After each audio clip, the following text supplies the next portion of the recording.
ठीक है, question number 1 है।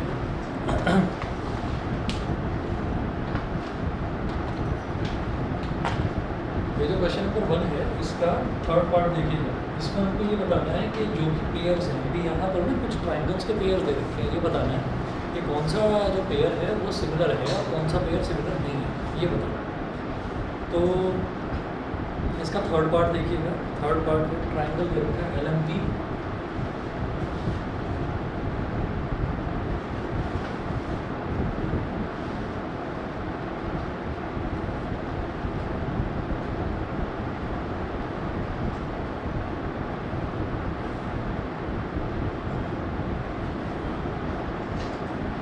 सेवन 2 और 3,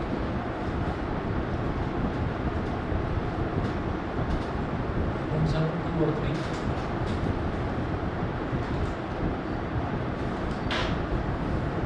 और दूसरा ट्राइंगल दे रखा है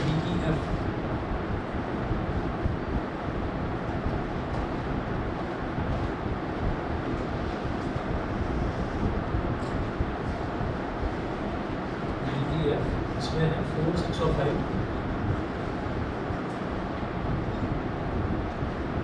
4, 6 और 5 ये दे रखा है और बोल रहे हैं कि आप ये बताइए कि ये सिमिलर होगा या नहीं होगा सिमिलर। तो हम ये कहेंगे कि LP upon DF, LP upon DF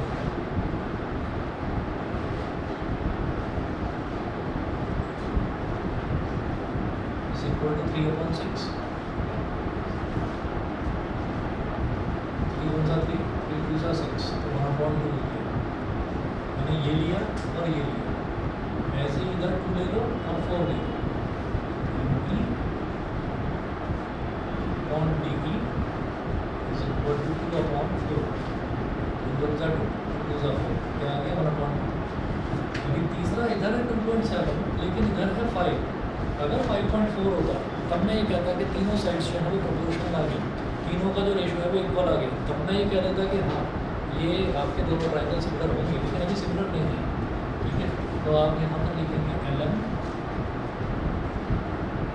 upon EF is equal to 2.7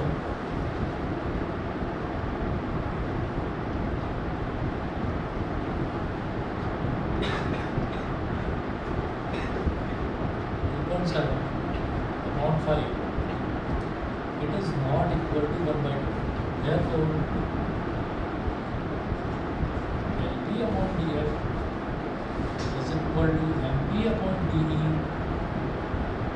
is not equal to LM upon EF. So, the given triangles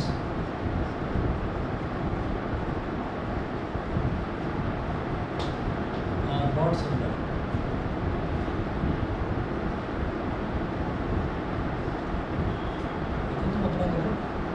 तुम अपना करो साइंस का पर पेपर है ना, इसको छोड़ो, तो मैं डाउट से तो ले रहा हूँ। क्लास के बाद में बता देना जो डाउट्स हो करवा देना।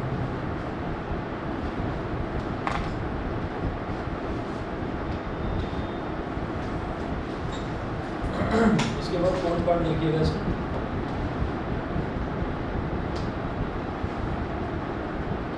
तो जब भी दो ट्राइंगल्स को सिमिलर होना होता है तो सिमिलैरिटी के लिए उनकी जो तीनों साइड्स हैं उनका रेशियो जो है वो इक्वल होना ज़रूरी होता है। इक्वल नहीं है तो ये भी सिमिलर नहीं है। ठीक है, अच्छा फोर्थ पार्ट देखिएगा। फोर्थ पार्ट में दे रखा है MNL,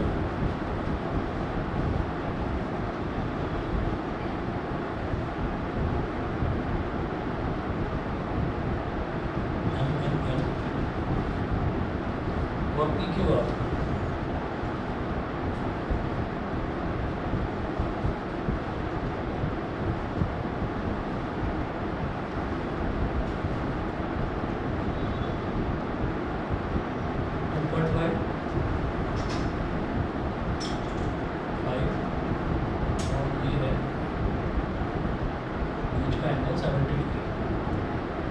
और इधर है 5, 10 और इधर भी बीच का एंगल क्या है 70 डिग्री। ये बताना है कि ये दोनों ट्राइंगल सिमिलर हैं या नहीं है। ठीक है, ये मेरे को सिमिलर नज़र आ रहा है। रीज़न क्या है, आप ये देखिएगा, ये वाली साइड 2.5 है, ये वाली साइड 5 है, यानी कि जस्ट उसका डबल हो गया, 2.5 2 5, ये वाली साइड 5 है और ये इसका डबल हो गया 10, ठीक है। और कंटेन्ड एंगल यानी कि जो दो साइड्स में यहाँ यूज़ कर रहा हूँ उनके बीच का एंगल है 70 डिग्री, और जो दो साइड्स में यहाँ यूज़ कर रहा हूँ उनके बीच का एंगल है 70 डिग्री। तो इसका मतलब जो बीच वाला जो एंगल है वो एंगल भी इक्वल आ रहा है। तो ये हमारे दोनों ट्रायंगल सिमिलर है। सिर्फ सिमिलर बोलना नहीं है, हमको सिमिलैरिटी का सही सीक्वेंस भी पता होना चाहिए। सीक्वेंस अगर उल्टा सीधा लिख दिया तो सब गड़बड़ हो जाएगा।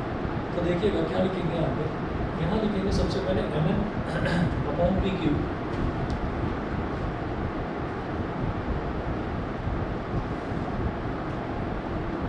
MN/PQ ऑफ MN कितना है 2.5 और PQ कितना है 5,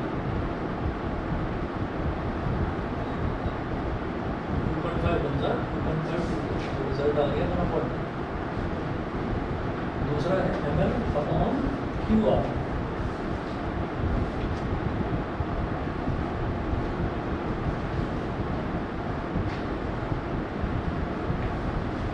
ML/QR इज इक्वल टू 5/10।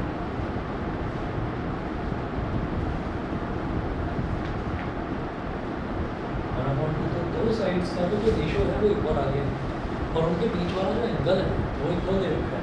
देखिए MMN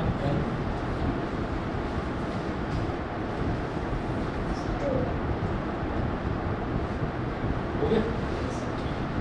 बाकी फिर मैं अगले हफ्ते बुला 17 तारीख की शायद छुट्टी होगी स्कूल में, है ना, तब बुलाओ। MMN is equal to PQR,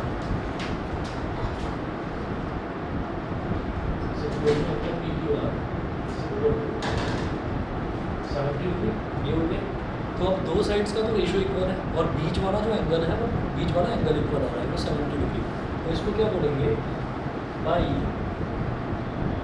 side angle side SAS similarity criteria, by SAS side angle side similarity criteria. अब क्या होगा यहाँ देखिएगा कि जो मैंने दो साइड्स यूज़ करी है, SAS क्यों लिख रहा हूँ उसको, SAS इस वजह से लिख रहा हूँ कि जो मैंने दोनों साइड्स यूज़ करी है ना, यहाँ पर 2.5 और 5 उसके बीच वाला एंगल मिल रहा है मेरे को। ऐसे जो यहाँ पर दो साइड्स यूज़ करी है 5 और 10 उसके बीच वाला एंगल मिल रहा है। तो ये ऐसे क्या रहेगा, साइड एंगल और साइड, मतलब दो साइड्स के बीच वाला एंगल, तभी बनेगा साइड एंगल साइड। ऐसा नहीं हो सकता कि ये वाली साइड और ये वाली साइड में यूज़ कर रहा हूँ और एंगल इधर वाला हो, तो फिर वो साइड एंगल बन जाएगा। एंगल दोनों साइड्स के बीच में आएगा तभी साइड एंगल साइड उसको बोलेंगे, नहीं तो नहीं बोलेंगे।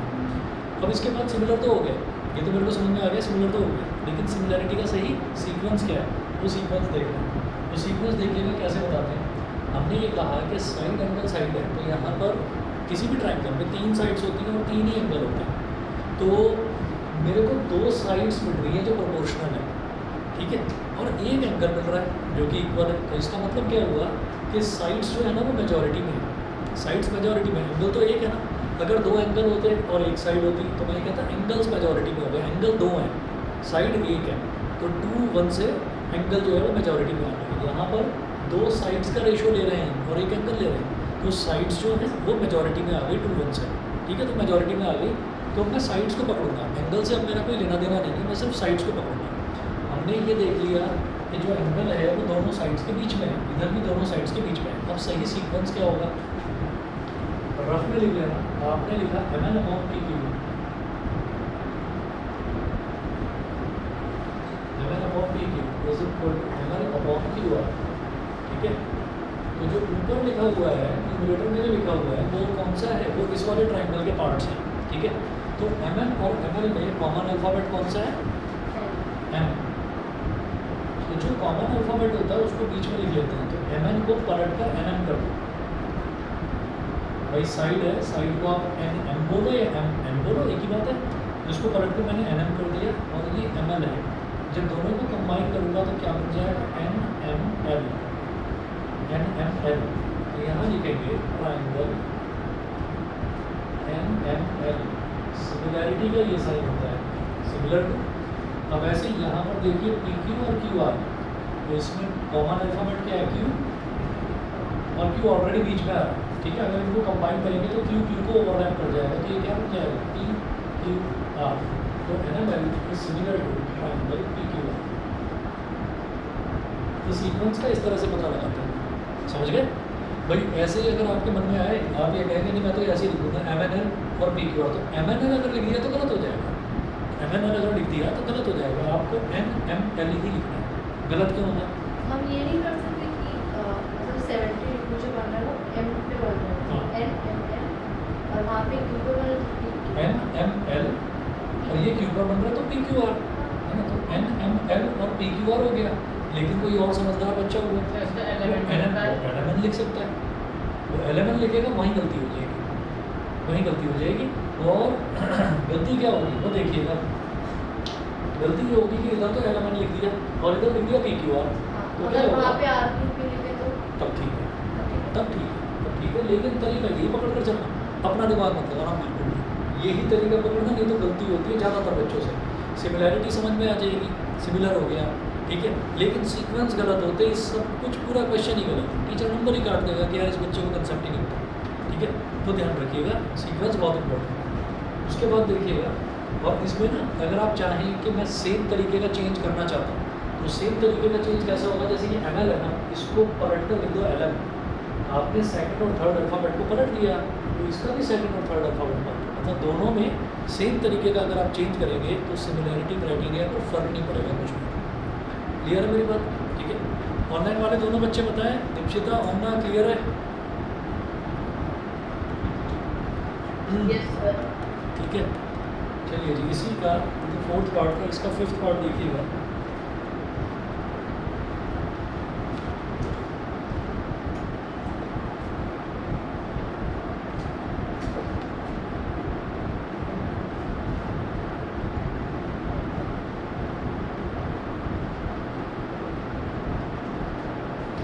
ABC और DEF,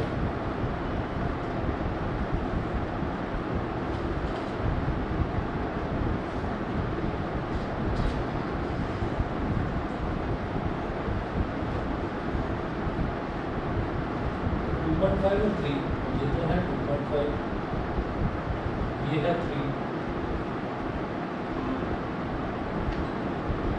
और ये है 80 डिग्री, ठीक है। और फिर ये रखा है 5, 6 और 80 डिग्री।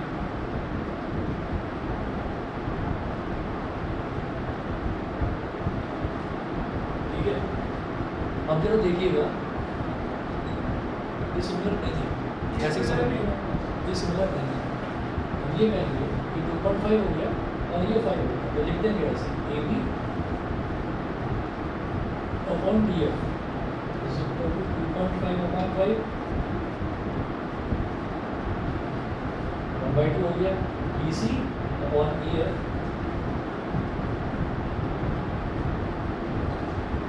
इज इक्वल टू 3/6 हो गया। तो दो साइड्स का रेशियो इक्वल हो गया। और तीसरा जो है ना, वो एंगल दे रखा है, एंगल कंटेंट एंगल होना चाहिए, दोनों साइड्स के बीच का एंगल होना चाहिए।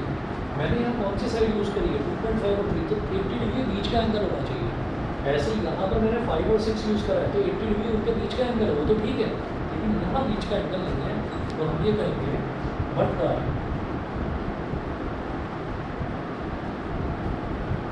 Angle contained by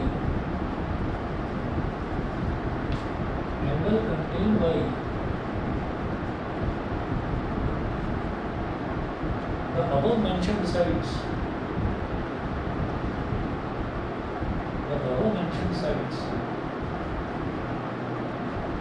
is not equal. So अब जब दोनों ट्रायंगल को बोल दे रहे हैं कि ये दोनों ट्रायंगल सिमिलर नहीं है, फिर उसमें सीक्वेंस का कोई ध्यान रखने की ज़रूरत ही नहीं। क्या लिखेंगे? सो ट्रायंगल ABC, सिमिलैरिटी का साइन लगाकर काट दो, नॉट सिमिलर। ट्रायंगल DE है, या तो ऐसे ही कोई आप लिख दीजिए कि आंसर में क्या होगा, सर नॉट सिमिलर, या फिर ऐसे लिख दीजिए। क्लियर है? ठीक है। उसके बाद देखिएगा सिक्स्थ पार्ट इसका,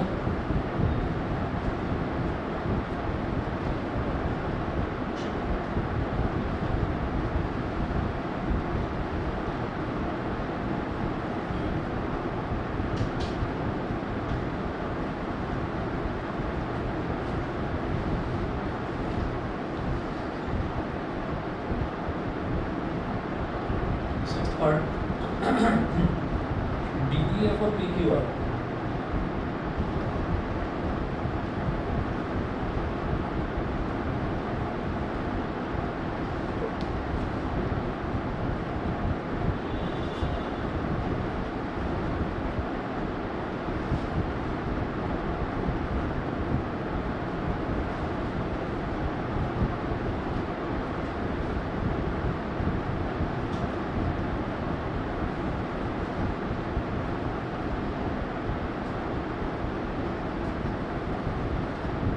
D और ये है 70 डिग्री और 80 डिग्री.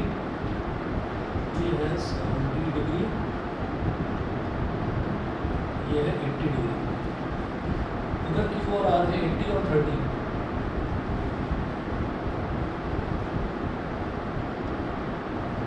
ठीक है, अब बताइए ये दोनों सिमिलर हैं कि नहीं? यस सर सिमिलर वो तो प्यारा सिमिलर. समझदार हो, सिमिलर कुछ भी बोल देना बस. सिमिलर है, नहीं है, नहीं है, हाँ नहीं है. सर वो एंगल जानते सर यस सर हाँ,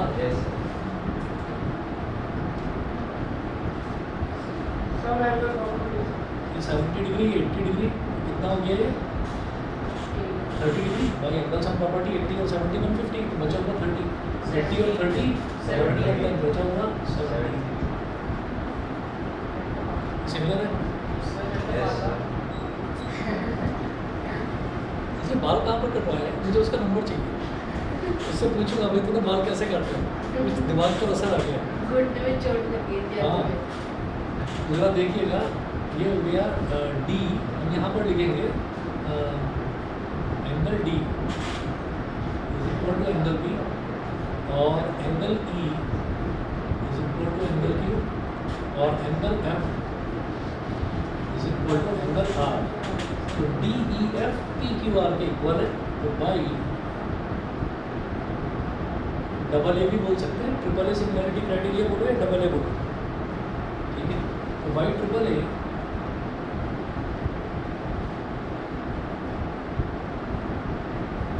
सिमिलैरिटी क्राइटेरिया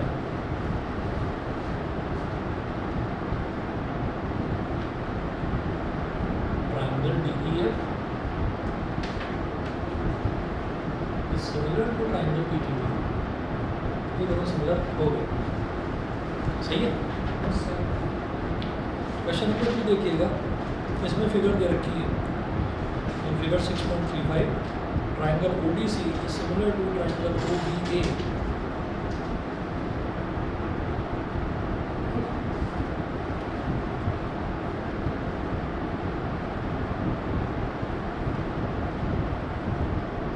हमें डी और पी वाले पे एंगल्स ऑफ प्रॉपर्टी टाइप में लिखना पड़ेगा ना. हाँ तो कितना पड़ेगा वो लिख लीजिए. हालांकि ये 1 नंबर का क्वेश्चन आएगा, तो 1 नंबर में वो आपसे इतनी उम्मीद नहीं करते कि आप पूरा स्टेप बाय स्टेप करें, है ना. तो इसमें आप खुद ही समझदार हैं, आपको पता चल गया 80 70 30 है ना. 80 30 को 70 पता चल पड़ेगा. अब देखिएगा, मैं सभी बच्चों को बता रहा हूँ कि आप जब भी एग्ज़ाम आपका हुआ करता है तो जो 1 मार्कर से बाद में किया करो. मैंने जो लॉन्ग आंसर टाइप क्वेश्चन थे मैंने वो कर दिया करो. 1 मार्कर्स को बाद के लिए छोड़ा, क्योंकि 1 मार्कर शुरुआत में बहुत ज़्यादा टाइम ले जाता है, लास्ट में थोड़ा स्पीड बनी रहती है तो फटाफट हो जाता है.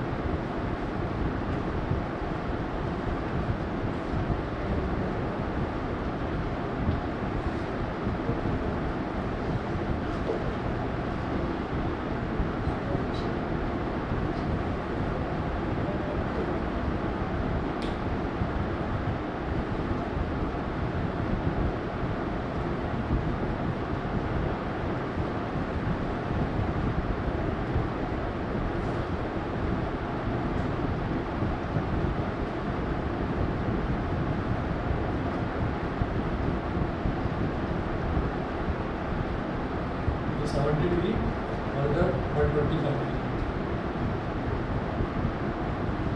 ये दे रखा है क्वेश्चन हमको, और इसमें ये बोल रहे हैं, इन्होंने बोल रखा है पहले से कि triangle ODC is similar to triangle OBA. ये बात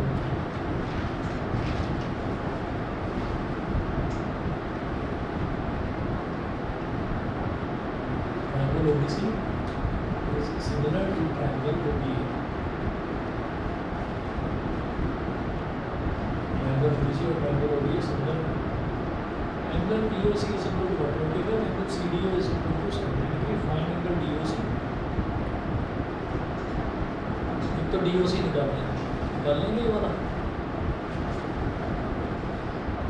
एंगल DOC ये वाला plus angle COB is equal to 180 degree. ये बोलो समझ गए? लीनियर पेयर का मतलब क्या है कि सेम स्ट्रेट लाइन पकड़ने वाले दो एंगल, तो ये वाला एंगल प्लस ये वाला एंगल 180 डिग्री के इक्वल होगा। अब angle DOC plus angle COB कितना है 125 degree is equal to 180 degree. Angle DOC is equal to 180 minus 125 subtract करेंगे तो वो कितना आ जाएगा 55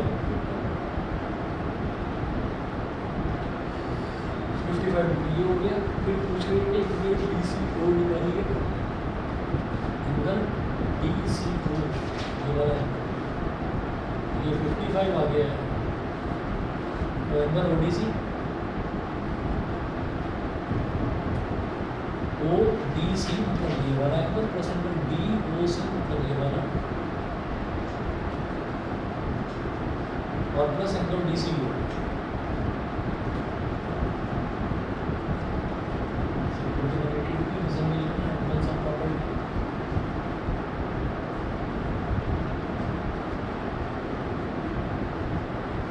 प्रॉपर्टी। और एंगल ODC कितना हो गया 70 डिग्री प्लस एंगल DOC कितना हो गया 55 डिग्री प्लस एंगल DCO ये तो हमें निकालना है 180 degree.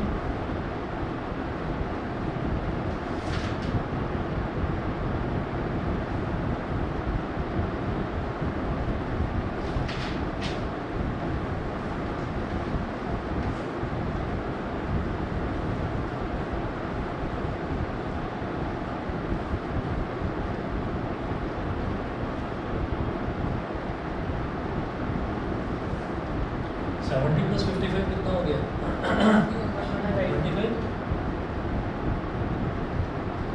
125 degree plus angle DCO is equal to 180 degree.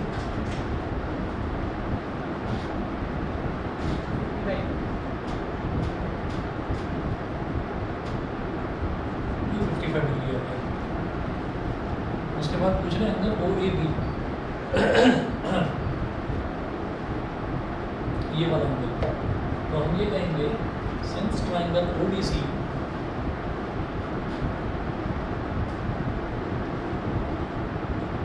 is similar to triangle OBA therefore last में कौन सा एंगल पूछ रहे हैं OAB मतलब इस पे थर्ड प्लेस वाला जो अल्फाबेट है तो इसका थर्ड प्लेस वाला अल्फाबेट क्या है C यानी कि इस ट्रायंगल का एंगल C इस ट्रायंगल का एंगल C क्या हो जाएगा एंगल OCD और इस ट्रायंगल का एंगल A क्या हो जाएगा एंगल OAB ये दोनों इक्वल होंगे। जब सिमिलर होते हैं ना ट्रायंगल्स तो उनके कॉरस्पॉन्डिंग जो एंगल्स हैं वो इक्वल होते हैं। तो कॉरस्पॉन्डिंग एंगल्स इक्वल कैसे कॉरस्पॉन्डिंग का मतलब यह है कि अगर यहाँ पर थर्ड प्लेस पर कोई अल्फाबेट लिखा है तो इधर जो थर्ड प्लेस पर अल्फाबेट लिखा है वहाँ पर बनने वाला एंगल इक्वल होगा। तो इधर का एंगल क्या बनेगा थर्ड प्लेस पर C लिखा हुआ है तो एंगल वाला जो अल्फाबेट है उसको बीच में ले लेते हैं तो C लिखा होता है बन जाएगा OCD। इधर थर्ड प्लेस पर A लिखा हुआ है तो बन जाएगा एंगल OAB और OCD हम कैलकुलेट कर ही चुके हैं। ये OCD है या DCO एक ही बात है 55 डिग्री।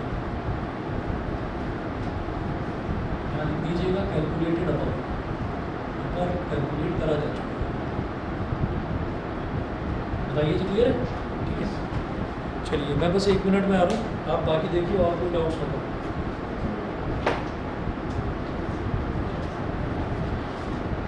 किसी भी चैप्टर का डाउट हो कहीं से भी कुछ भी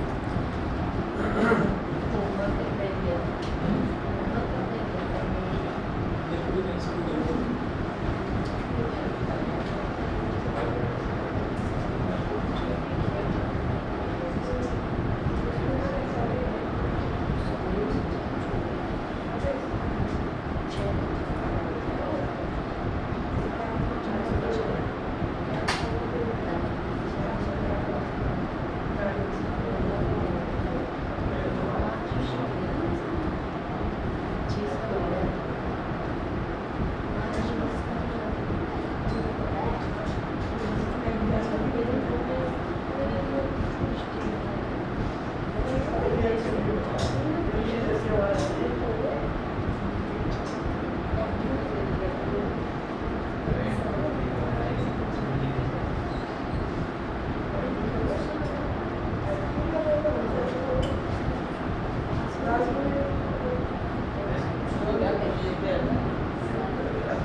इसकी वजह के लिए वो खुद आ रहा है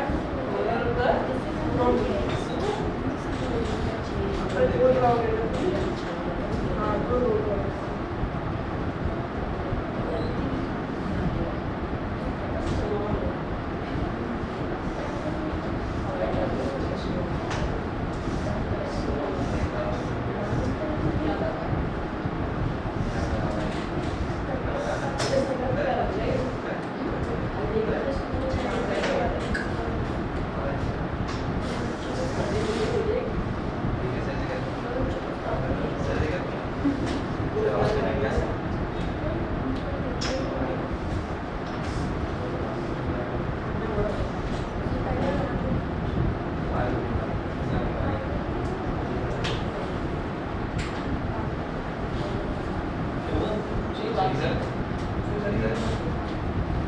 थोड़ा सा तो हट गया तो दिमाग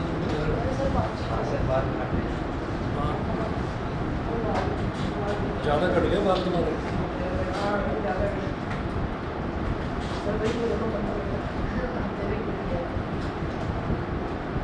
और बताओ डाउट्स,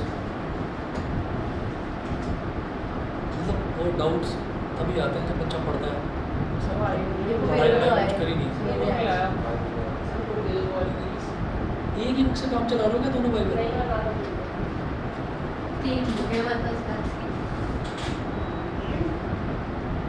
टेंथ बी मैंने ठीक लिखा हुआ था, ऊपर TH क्यों लगा दिया एक्स के ऊपर?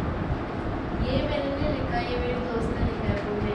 उसको बताना कि रोमन नंबर के साथ में TH RD ND ये नहीं लगाया है दोनों।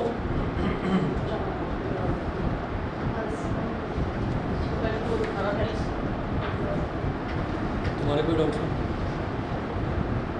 अरे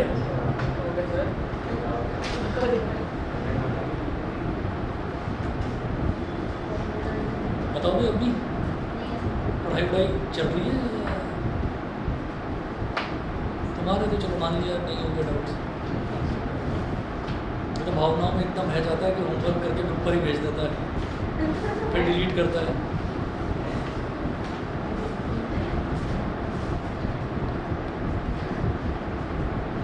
इप्शिता कुछ डाउट्स है तो बताओ।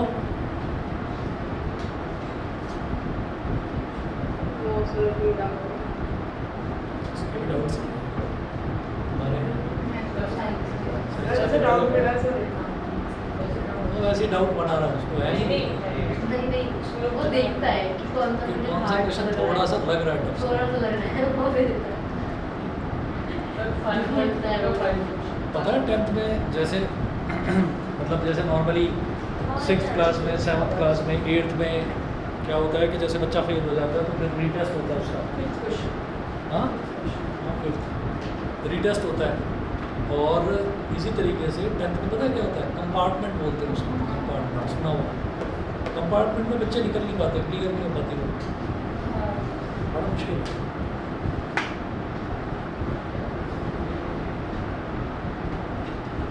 शायद पहले कभी समझाया भी था ऐसा क्यों रीजन पता है। पता है? पता है। अच्छा सर इसे नहीं पता ये चार question.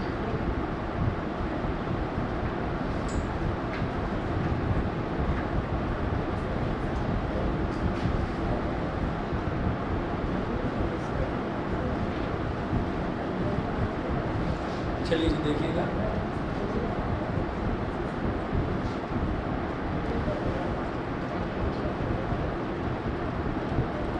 A small terrace at a football ground comprises of 15 steps.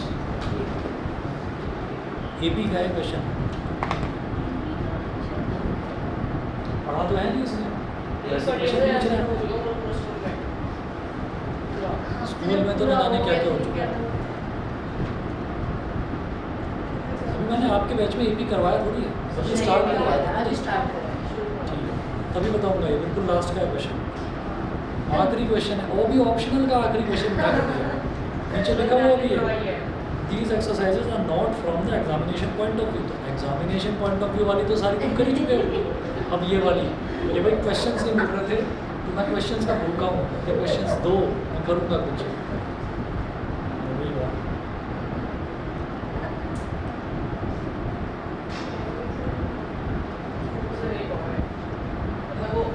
बताओ ये आदित्य कुछ है, अगर नहीं है नोट्स तो फिर ठीक है, फिर रहने देते हैं आज, तो बाकी नेक्स्ट क्लास में देखेंगे। बताइए, सचमुच में हो तो बताना, ऐसे ही फालतू में नहीं।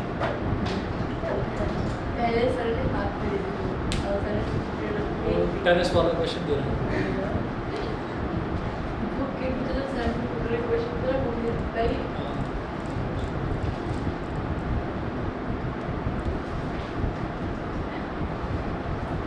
हमारा साइंस में कौन सा रिफ्लेक्शन रिफ्लेक्शन वो ना बिल्कुल नहीं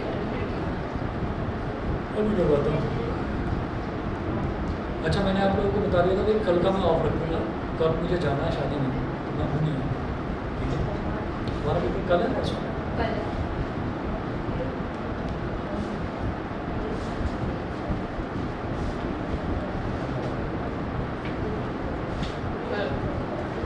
क्या नहीं है नहीं है? ठीक है, फिर आज के लिए बाय बाय।